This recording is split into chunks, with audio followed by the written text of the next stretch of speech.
Well, the story would start off when I was a kid. I grew up with two parents who were very creative. They were both architects and artists, actually, as well. And they were lecturers at UCT. Look at the horse. My brother and I had a very kind of alternative background, growing up in apartheid with parents that were kind of quite left-wing. The school and society was always very kind of conservative in that. Anyway, the whole point is that becoming a blacksmith was almost part of my revolution against the status quo, which I blame my parents on. So I ended up studying art and managed to avoid going to the army. Did restoration work, worked on a fishing boat, and while I was studying restoration I managed to find this anvil. I knew what an anvil was, but I'd never really used one. But I saw this anvil there and I bought it with my week's wages, and it became a very central part of my life. And it wasn't really a tool, it was just an amazing thing to have. After traveling and moving around the world, it eventually brought me back to Cape Town where this anvil was, and it drew me to using it. It's a bit more complex, the story, but that's about it. Big balloon sitting there, like fucking big, just sitting there with its like fins, just dead still in the water. Massive, or mussel cracker or something. It was amazing. Just standing watching. Okay, this place is very significant for me because in this region is where humans first started doing decorations, technology, and the sort of awakening of consciousness kind of happened. And I'm very fortunate enough to have a little farm very close by, and I spend a lot of time here. I come here a lot to reflect on my connection with the earth, with nature, and my role as a very simple human kind of tool maker.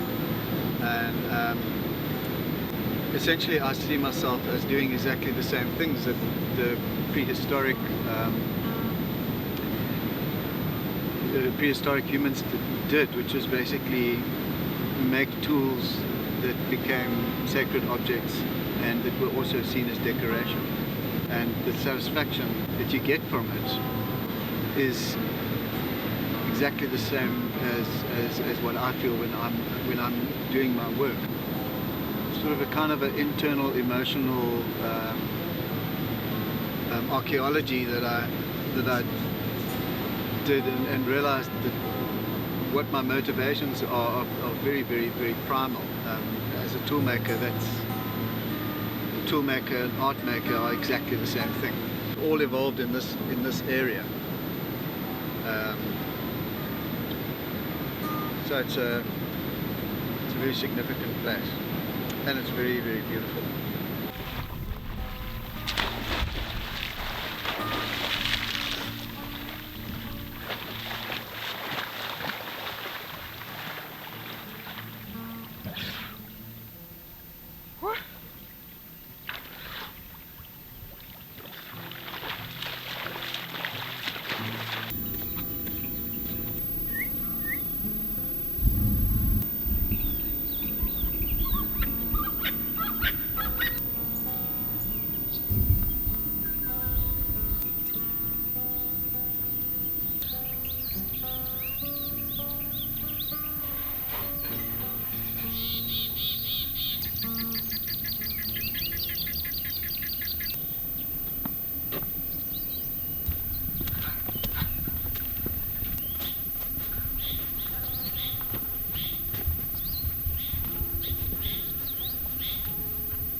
I set up my anvil that I had bought a few years before, and I started working on it, and just started making making stuff.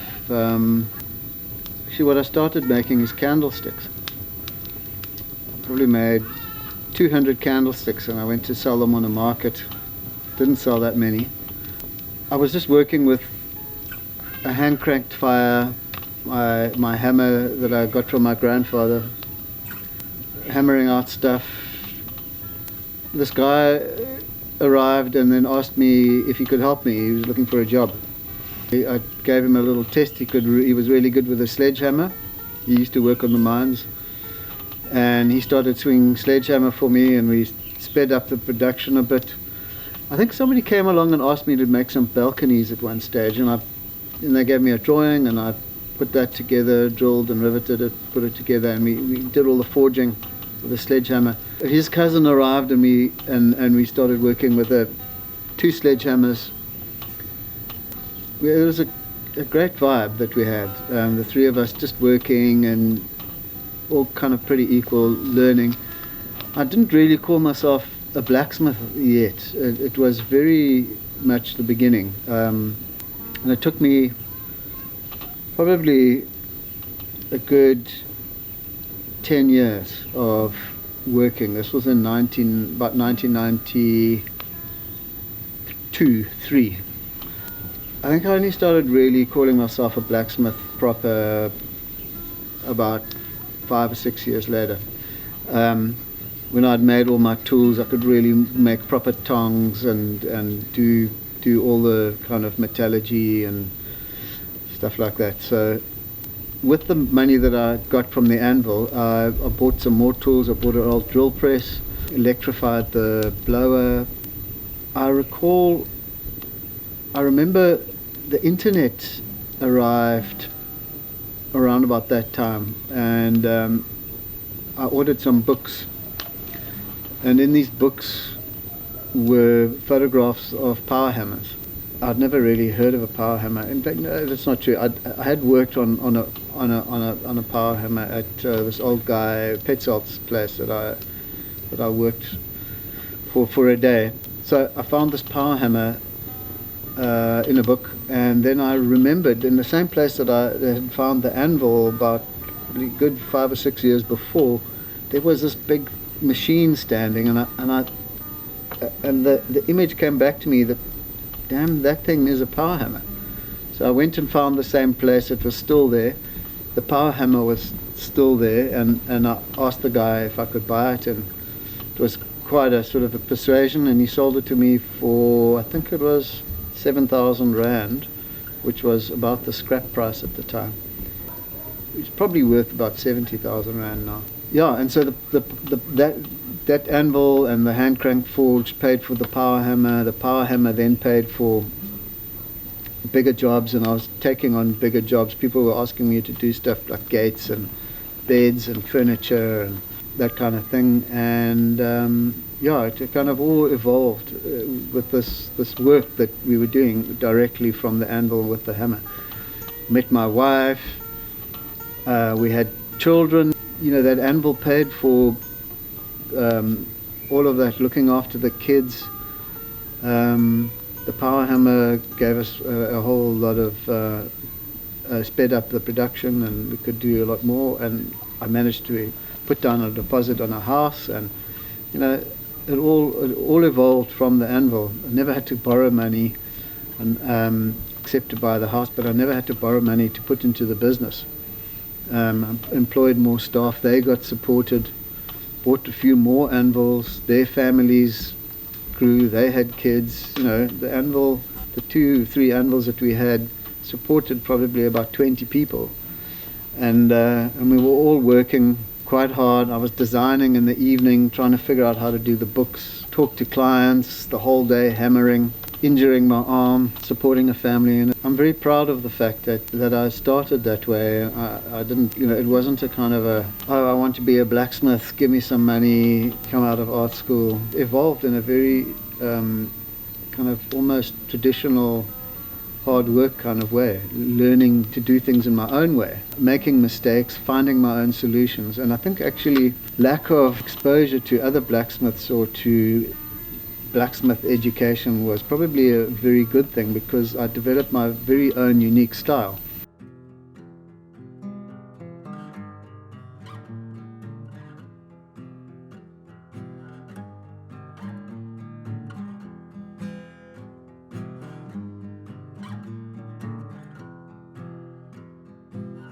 I wasn't kind of constricted by any sort of stylistic design thing, that there were no real strong influences of other people. There was an old blacksmith in town.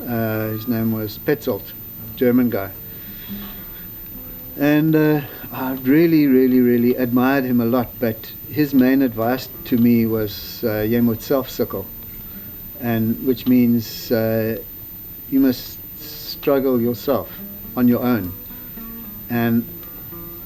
And I think that advice was really good, because he knew that, you know, you have to find your own solutions, and that will be your main asset. I eventually decided that I can figure stuff out myself, and figured out how to run the business, how to rebuild the power hammer. Yeah, it all worked out in the end. He was a very inspirational guy. He was a German orphan, had come out to South Africa. I think worked on the railways, learned blacksmithing, opened up his own business. He used to do just sharpening picks, making hinges, ironmongery, bit of restoration work, which is where I met him. At the same time, he was an artist inside. He used to write poetry. He had letters, I can't remember what they were, that he had forged, hammered out above his forge. It had the most beautiful writing on it. And he used to make these flowers that he stamped out. And he had this amazingly fluent, kind of very rough style that was a really distinct signature that he put into his work, and I really envied that, this kind of fluidity that he had with his material. And now I think I've got it, and it comes after 30, 25, maybe 30 years of working. And what I think it is actually the ability to use your material subconsciously as your own language. Your own handwriting goes into it, and you can only get there by working for 25 or 30 years and mastering your material until it becomes subconscious. You're not thinking consciously about what you're doing. Yeah, I'm very grateful to that long process for landing me in a position where I can use the material to express myself. I'm going to be making a piece, and I want to document every step of the way, making of the piece, so you guys see how the whole piece unfolds. And through that, I want to explore my sort of artistic investigation and a bit of the stories that I have to tell and things that I'd like to say. And hopefully they'll come out while I'm making the piece. And through that whole completion, I will be able to tell a story. Come and have a look here. You can see the copper is starting to show color. Deep red purple, which means that it's getting close to its heat, and you don't want the copper to get too hot, otherwise it will just boof, it'll collapse, it'll start running out of the bottom of the forge. But I can just let it soak up some heat there, and it's really conductive, so which means is I can't touch the other end of the bar, and that's just going to soak up some heat, and it's nearly ready to forge. A blacksmith is the kind of person who makes traditionally functional things. I feel that I am an artist when I use those things to say something. The work may have a function, but actually it may have two functions, and the secondary function in the meaning of the piece, or all of the things that I've imbued into the object actually become the dominant function of the object. It could be a chair or something, but it's beauty or the things that it's actually saying are so profound that it becomes an object whose function is to communicate, and then it's art. Out of the practice of doing traditional things or functional things, mechanical work, lots and lots of repeated objects. When you use your craft,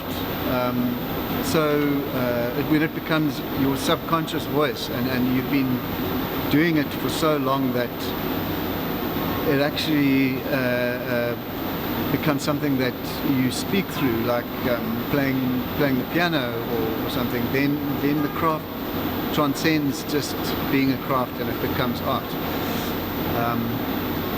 And I find, in my kind of personal experience, the only way to get there is to do it for a long time, and to become a master of it, so that you're not even conscious of what you're doing. You have to not be thinking about the metallurgy or what the tongs are doing, or what the hammer's doing. You've got to, that's got to all be happening, and that's got to be going on one side of your brain, while the other side of your brain is actually looking for the marks, recognition of the right thing happening in there. What happens is that when I work something that I don't really know what it is, but when I recognize it in the material, then I'll start to bring it out, and the piece starts actually telling me what it's about. That's the artist at work. Often I make tongs, or I make tools,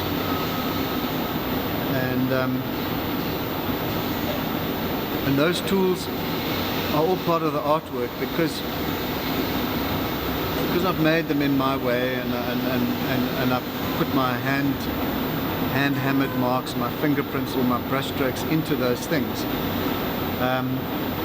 They become extensions of my body and of my all of my means of working. Those things are, because I've made them, they're part of my fingertips and become part of the work.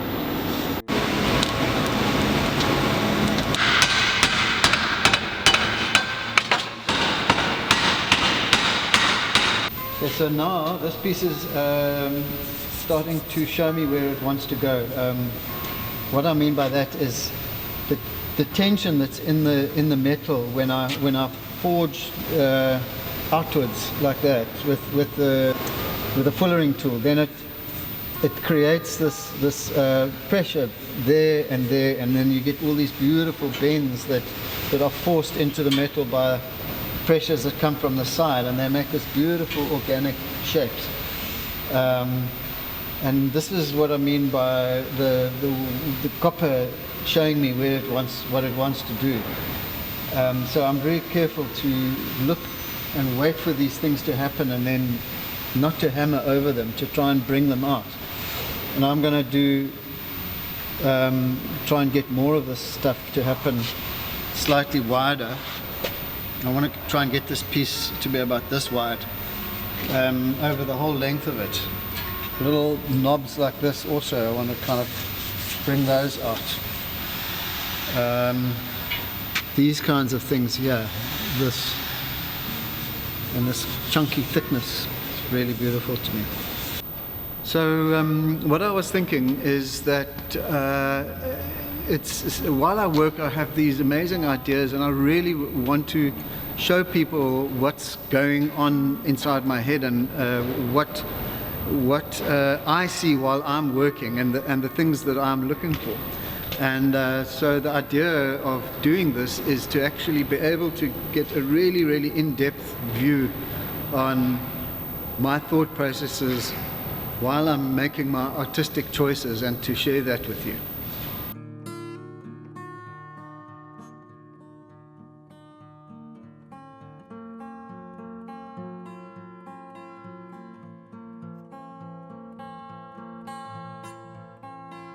So this piece is for exhibitions. I just come up with my own ideas, and I put them to Southern Guild, my gallery.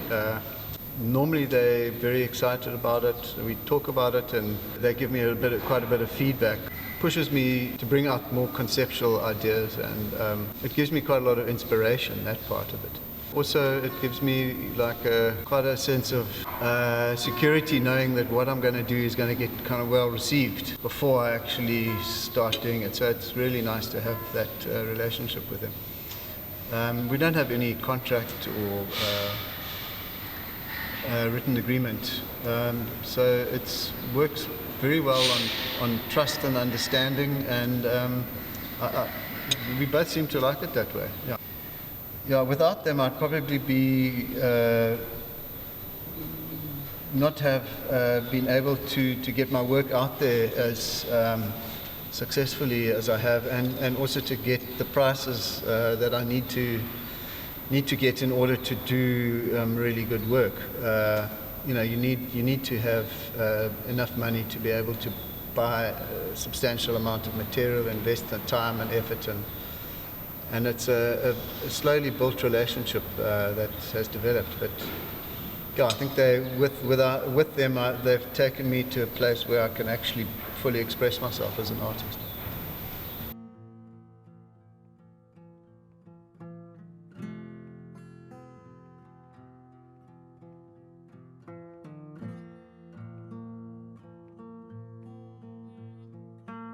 So I've got these curves starting to happen here, and after pressing them with the big doming tool on the hammer, starting to get this amazing movement. And I'm quite liking these facets that are happening on this side here. It's from the back side of the forging.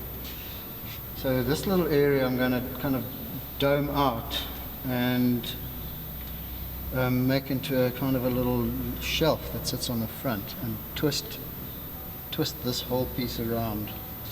And that's where I'm going to make this little flame idea,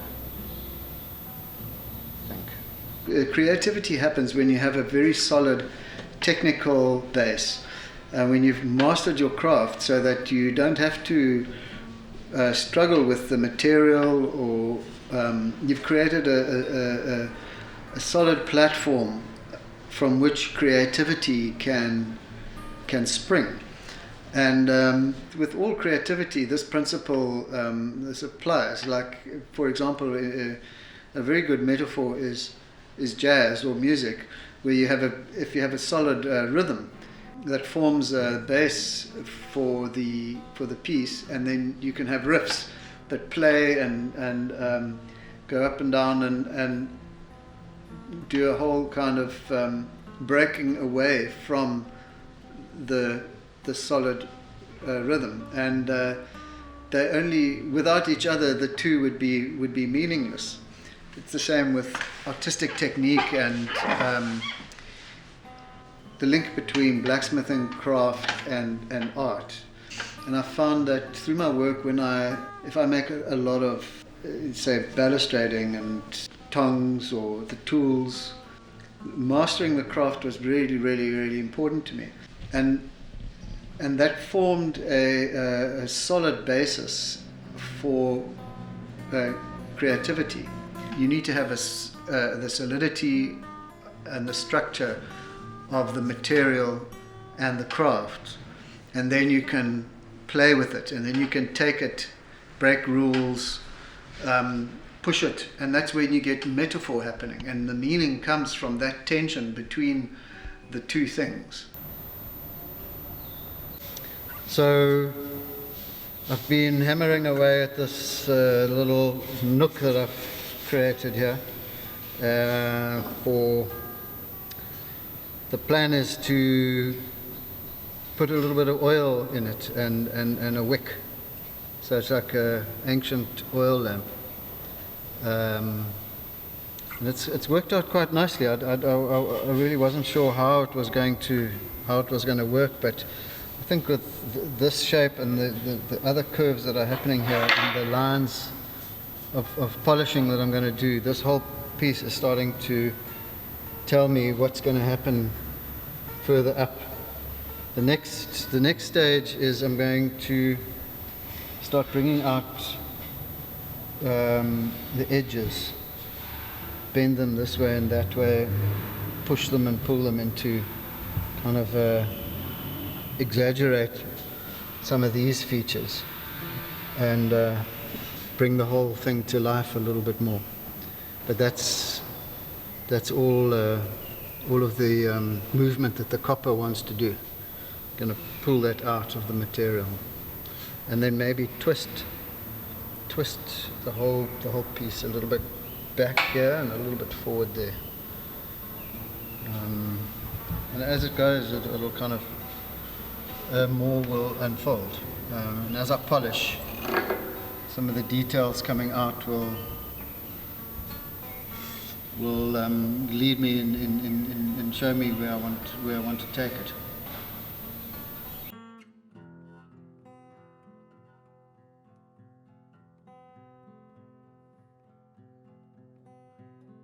So this tool is a large version, a power hammer version of the Blacksmith's Fuller, and it's slightly rounded. It's kind of dome-shaped underneath. What effect it has on the material is that when you hammer it down, it pushes the material sideways as opposed to in all directions. So if I've got a piece like this and I'm hammering with this tool, the piece is going to go that way. It also, because it's round, has a kind of a much more organic feel to it. You don't get the very square marks. Where the marks connect to each other, they have this beautiful kind of organic, flowing, painterly lines. And that's the kind of effect that I want to get. You can also work on pieces a little bit like this. So it enables a whole lot of unknown and interesting effects to come out while I'm working because of the shape of that tool.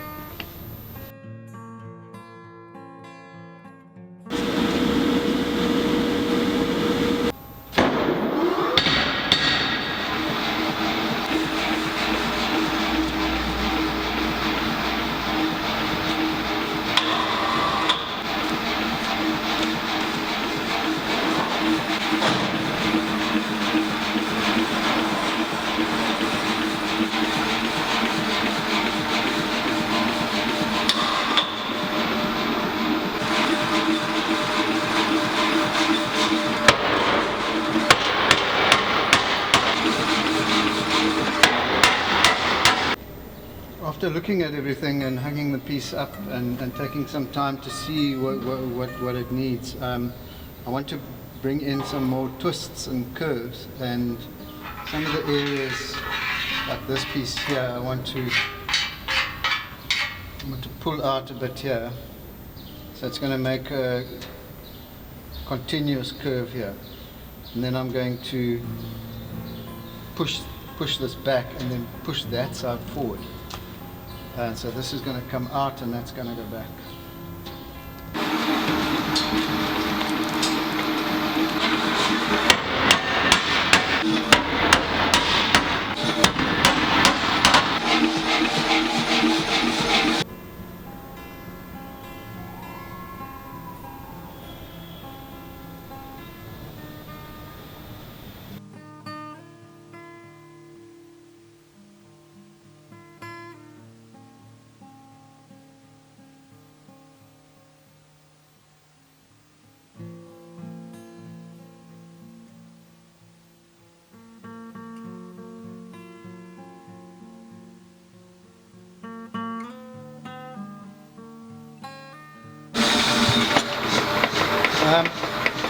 The nice thing about the Massey is that it can do single blows.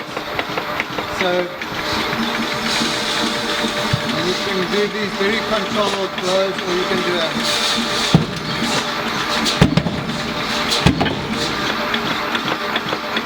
a drop forge. It's got a drop forge setting. Which is really nice for working the copper if I want to bend it. And I made this doming tool that I work into an old forklift tire, which is solid rubber, and it doesn't damage the underneath of the copper. And this comes from an old wrecking board that I found a couple of years ago. And we just placed it off and bolted on the plate so it can now fit under the hammer.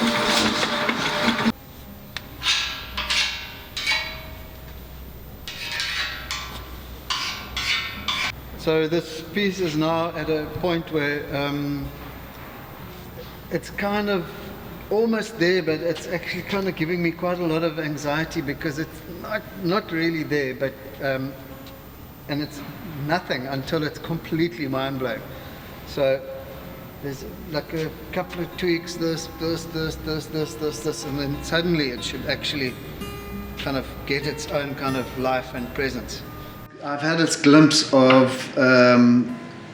how value works, and in this universe there are minerals, animals, and there are things that are created, and those things that are created are all tools.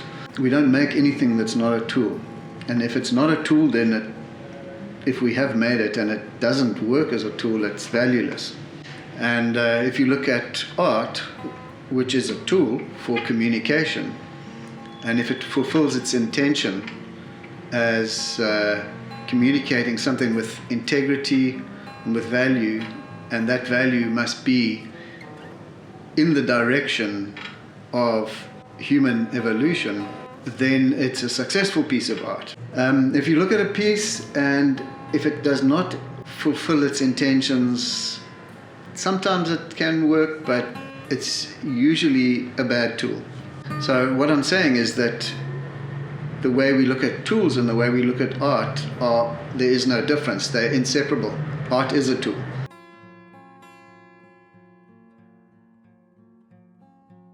Struggled at school, and there was apparently I had ADHD. My mom, I can recall like a whole debate with psychologists and things going on, and about Ritalin or some kind of medication at the time, and my mom deciding that wouldn't be necessary, and I was supposed to go for a run around the field or something. Anyhow, basically grew up feeling I wasn't really good at anything except making stuff with my hands, and which I hadn't really discovered yet because I was at an academic institution.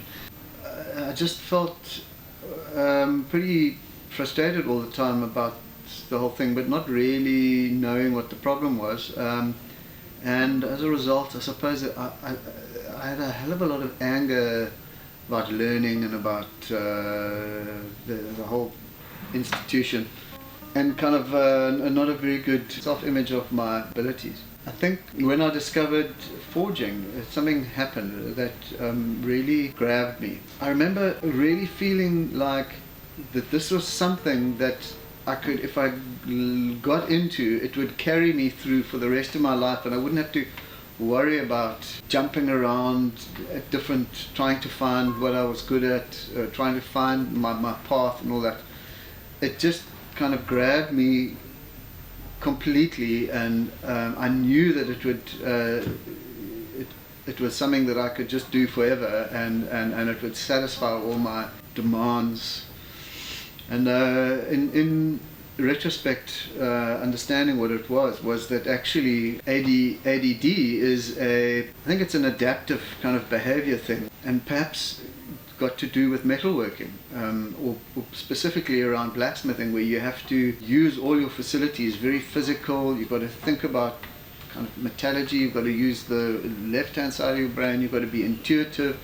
It's like playing a musical instrument, it's like doing a martial art, and it's immediate, and it's very physical. So it ticks all the boxes in terms of human male is supposed to be doing in order to completely satisfy all these facilities. So it really worked for me, and I knew that it was going to carry me through. And after working, I felt, at the end of the day, there was a pile of stuff, and I was exhausted, my mind was quiet, and there was something to show. I also realized you're always going to be getting better, you're never going to be entirely satisfied with your work. There's always going to be an endless challenge, a new area to go into, and something to master. And now it's a kind of like a much more trying to master or trying to understand the more existential aspects of what I'm doing. I can do all the blacksmithing stuff, and then the work that I do has become a medium for communication, of saying something. It's become a kind of a subconscious expression. After 30 years of working, it's become my language, and I feel completely connected to it. A very satisfying place to be in. ADD and blacksmithing are a great pairing.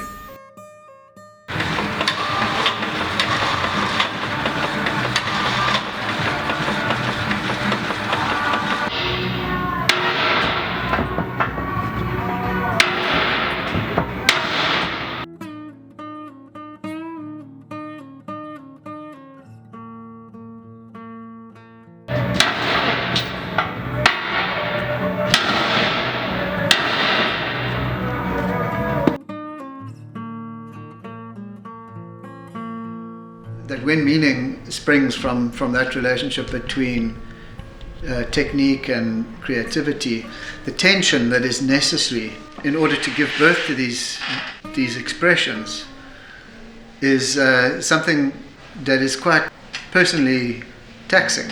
There's a hell of a lot of myself that I have to put into it to set up the right conditions for that dynamic to happen. Takes a lot of experience, and it's the organizing of the tools, the maintaining of the tools, keeping a workshop organized. Your health has to be good, you have to have your life has to be together, and then when that happens, that's a solid base for creativity to work.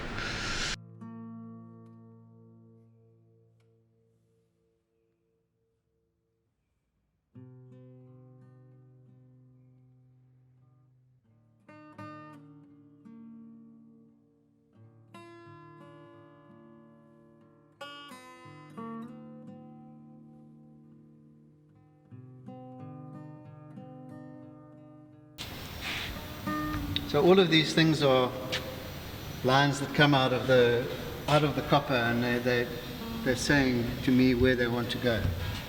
And I just want to bring them out and give them more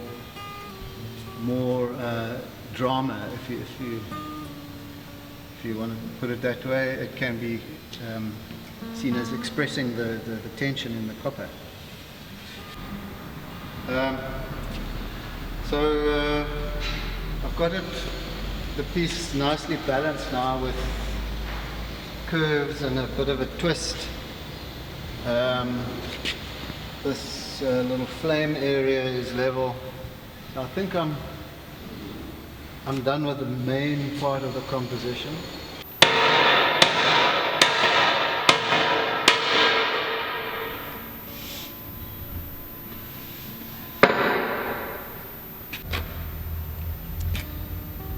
So while I'm working on the copper and I'm bringing out all the shapes that I want to bring out, it makes me, while I'm working, I'm thinking and becoming aware of something that's going on inside me. It's this very deep kind of internal process of trying not to think too much with one side of my brain and letting my kind of flow happen, allow myself to just be an instrument of the hammer. Working with this hammer is exactly the same thing as what the people who made this stone tool would have done. And this is maybe a 2 million year old stone tool that I picked up. And you can see it's got beautiful shapes, and the way that it's chipped and carefully made. And I've just said it's beautiful because that is an instinct that we have in us that developed in order to make these shapes, and to understand the fact that beauty instinct is what people were using when they were making these tools. And that is exactly the same thing that I do when I work. And it's almost a state of being lost in the material, and it gives a kind of a sense of pleasure. And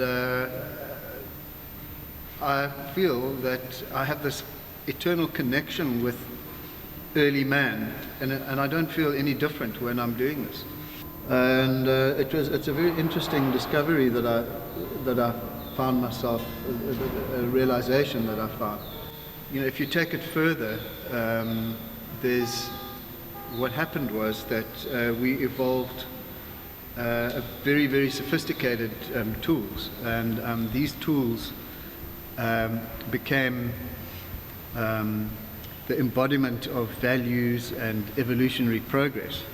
And eventually the tools became a means of communication. And because human speech was evolving at the same time as these tools were evolving, the tools and the gestures and things that people made became part of their communication process, just like art now is a communication, a tool for communication. It's exactly the same and a very, very simple instinctive thing. So it's a beautiful realization that I found. Actually, all I'm doing is just exercising my humanity, in a sense.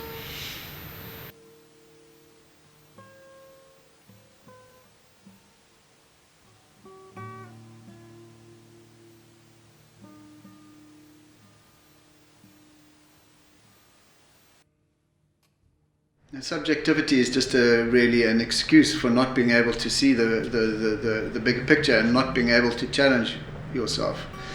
Things have to pass the test of context. The context of a piece has to be universal, fitting into the universe, and if it passes that test, then it's a great piece. So getting to that, when something gets to that stage, then it is accessing the principles of what makes the universe tick. And like mathematics and science. So what I'm seeing is that these principles of value and growth and creativity and what makes something good and bad are actually universal principles in the universe. And if we took man out of the equation, these principles would still exist. When I'm really in the zone, working in a way which my subconscious is able to come through, things happen. And often the meaning of the piece becomes clear afterwards. And often this meaning is so profound that there's no ways that I could have actually consciously tried to work it out. And it's sometimes such a literal translation of abstract principles that it's kind of mind-blowing.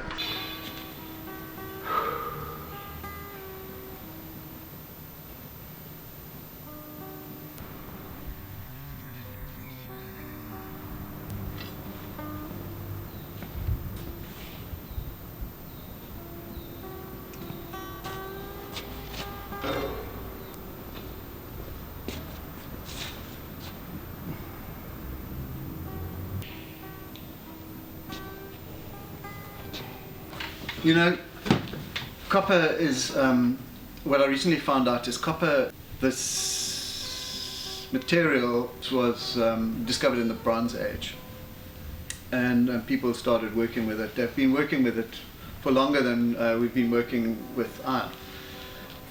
I recently discovered that copper is, in mythology, is represented by Venus. It's the female creative, expressive, emotional, more softer and a beautiful material. Iron is Mars. Mars and Venus have a interesting relationship in mythology, and iron is Mars. It's structural, it's strong, it's more rigid, it's more linear.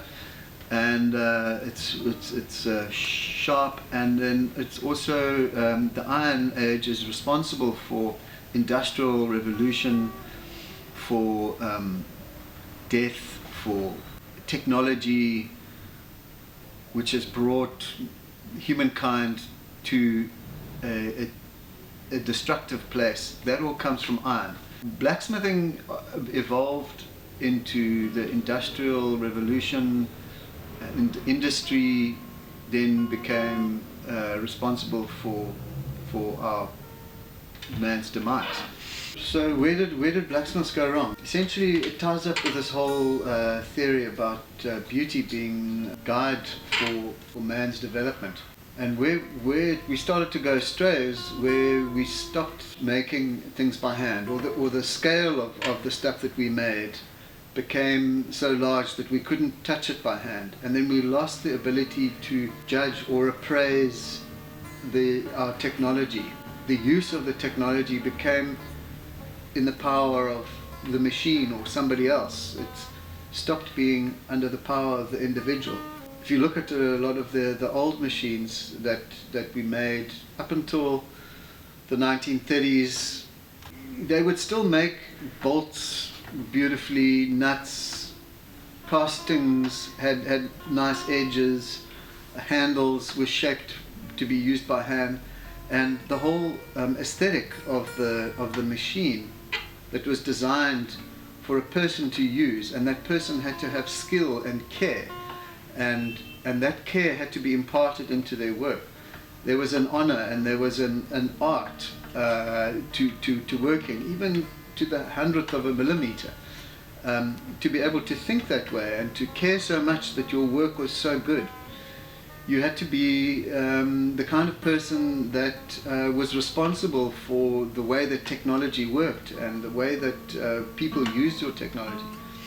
But now we've lost that connection, so it's become separated from the human hand and separated from the criteria that beauty, the value of beauty, allows us to impart onto our work. And that is where we've gone astray. If you look at all the beautiful technologies that we have today, solar power, wind power, we call them beautiful because they work and they are sustainable in terms of man's development and direction in the future. The dead-end technologies that are leading to our demise are the ugly ones. And if we could still use that rationale today, is something beautiful or is it ugly, as a guide, we would find our path again.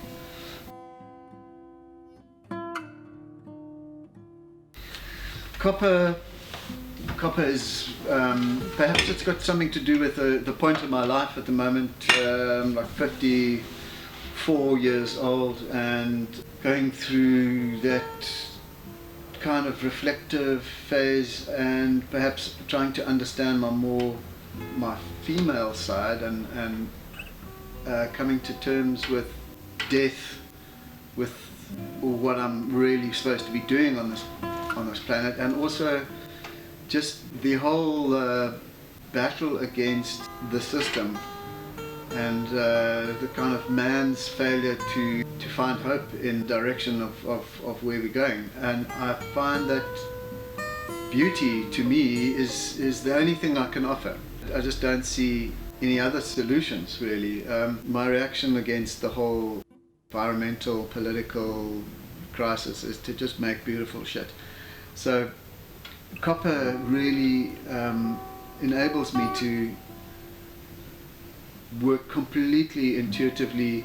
What happens is I can set up conditions where I have a few technical kind of challenges that once overcome, or once those technical issues are mastered, then the expressive foundation is, with expressive possibilities on that technical foundation, are allowed to flourish.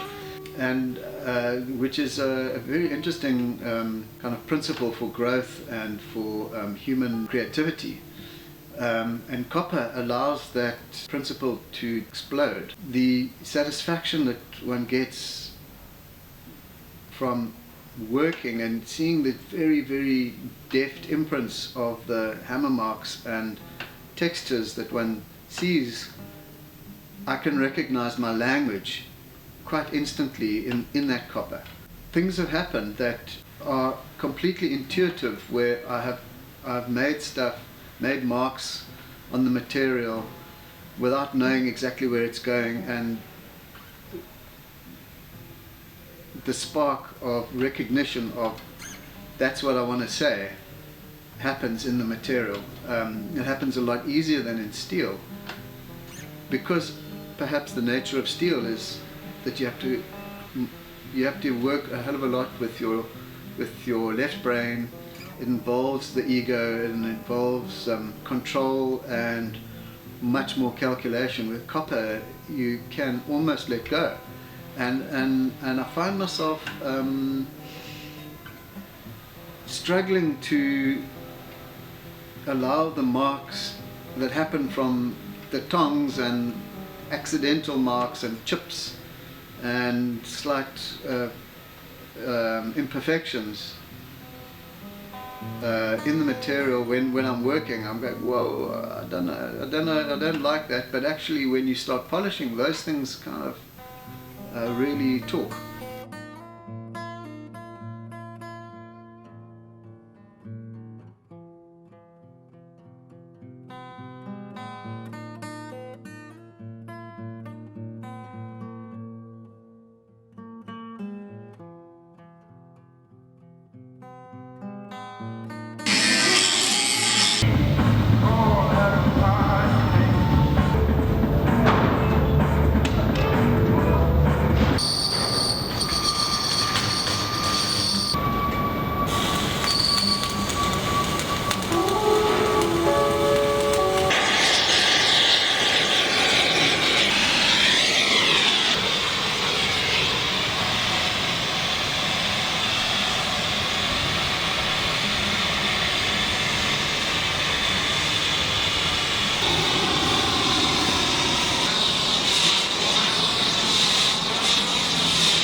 I've just warmed the whole piece of copper up, and then sprayed cupric nitrate on it, which is nitric acid with copper dissolved in it, so that the copper crystals have formed on the surface.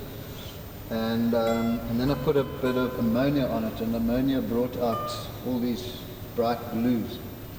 And then what I'm going to do is very carefully polish up all these ridges that you can't see now, but because it's kind of matte. But I'm going to polish up all these edges to bring out the curls and curves, and all of the highlights here. In the back I'm just going to I think I want to polish it quite highly, because I really like the back and the different facets that you can see here. Now, and then I've got to finish the mounting bracket, and then we're done, and put my name on it.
So we're finally on the way to go and deliver this piece.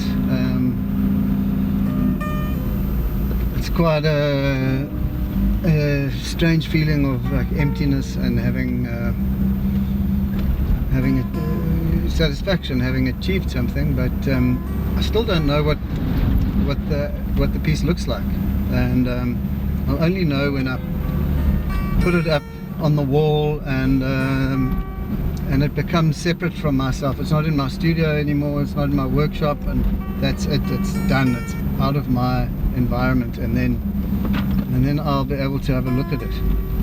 And then when I've left it for a few days and come back and I see it with lights on it and it's got a label and everything, and then I'll be able to tell if it's been successful or not. I mean, I'm happy with it, but you know, the whole meaning of the purpose of doing this work is to put it out there. It has to go interact with society. I have to put it into where it's supposed to do its job and work on people.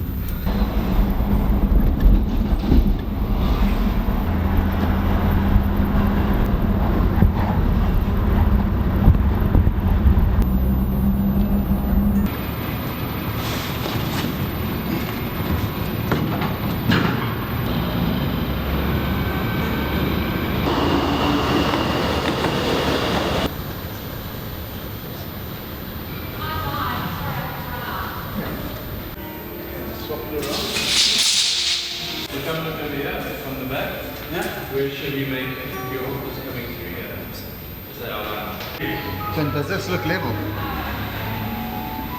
Looks pretty good. Is it easier to take it and just hang it up in another point?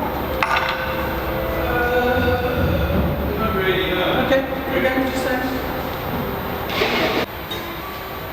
Okay, stay there. Just hold it. No, I'm not.